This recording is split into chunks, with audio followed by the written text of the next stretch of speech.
Hello বন্ধুরা, দেখো তোমরা সবাই কি করছো? আমি তো একটু ঘুরে বেড়াতে এসেছি। দেখো মামা বাড়িতে যাচ্ছি। আমাদের বাড়ির একটু দূরেই মামা বাড়ি আমার। দেখো কি কাদা, কাদা হলেও শান্তি। গ্রামের ওয়েদার এগুলো। বৃষ্টির সময় একটু তো কাদা হবেই। দেখো আমি মামাদের বাড়ি কথা বলতে বলতে পৌঁছিয়ে আরে গেছি। সামনে যায় না, কেন ভিডিও দেখো বানাতে আমাদের এখানে এখন পাট বাছা হচ্ছে, তো চারিদিকে পাট কাটি। এই দেখো মামাদের বাড়ি চলে এসেছি। এ মা, এ কি?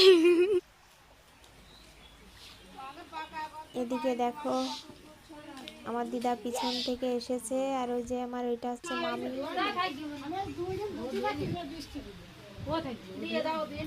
দেখো এদিকে চা ওই টা ক্যামেরার দিকে খাওয়া তাকাবি। হচ্ছে। কি জানিস কি আর হচ্ছে? আমি ঘুরে বেড়াচ্ছি। মামা বাড়ি আসলে যা হয়।